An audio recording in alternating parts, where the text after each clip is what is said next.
Salam jemaat Bes yang dikasihi Tuhan, saya ada di Sulawesi Barat, yaitu pecahan dari Sulawesi Selatan. Ini kita meninggalkan kota Mamuju menuju ke Makassar. Kurang lebih perjalanan sekitar 11 jam. Kami harus seminar dan KKR di masing-masing tempat, kurang lebih setiap malam 5 gereja. Kami sudah 3 malam KKR, berarti 15 gereja. Juga kurang lebih ada sekitar 750 hamba Tuhan yang mendengarkan seminar dalam rangka misi kami. Saya bawakan dalam Kisah Para Rasul 16 ayat 9. Pada malam harinya tampaklah oleh Paulus suatu penglihatan, ada seorang Makedonia berdiri di situ dan berseru kepadanya, katanya, menyeberanglah kemari dan tolonglah kami. Kisah Para Rasul 16 ayat ke-10. Setelah Paulus melihat penglihatan itu, segeralah kami mencari kesempatan untuk berangkat ke Makedonia. Karena dari penglihatan itu kami menarik kesimpulan bahwa Allah telah memanggil kami untuk memberitakan Injil kepada orang-orang di sana.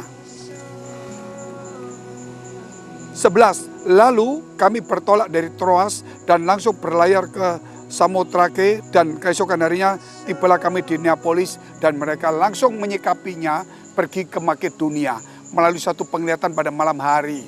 Saudara yang dikasihi Tuhan, kalau kita tahu panggilan Tuhan dalam hidup kita, mari, ada orang-orang yang bukan Makedonia, bahkan mungkin di sekitar kita, mungkin juga di luar pulau, di luar negeri, yang berdiri dan memanggil kita. Sebagaimana di dalam penglihatan dari Paulus itu ada seorang berdiri memanggil dan berkata, menyeberanglah kemari, tolonglah kami.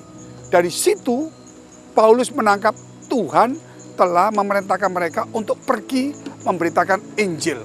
Saudara yang dikasihi Tuhan, saya mendapatkan satu penglihatan, ada seorang gadis kecil, remaja, hitam keriting kurang lebih dengan dikepang rambutnya. Saya mendapatkan penglihatan malam hari itu, dan dia minta diantarkan ke satu desa. Sementara saya tuntun gadis itu melewati jalanan desa, ternyata di jalanan itu penuh dengan ranting-ranting kering maupun basah. Ketika saya injak jalan bunyi, kemudian langkah kedua bunyi, dan kemudian langkah ketiga saya angkat kaki itu, ranting-ranting itu semua sepenuh jalanan desa itu sampai ke ujung berubah menjadi lautan tangan manusia. Dan berkata, Fengki, tolonglah saya cangkokkan kembali kepada pohon. Saya mengambil satu kesimpulan sesuai dengan kitab Roma pasal 11 atau 1 Korintus pasal 11, dikatakan bahwa karena Israel itu karena tidak percaya Yesus, maka dia dipotong dari cabangnya. Dan kalau dia bertobat, dia akan dicangkokkan kembali.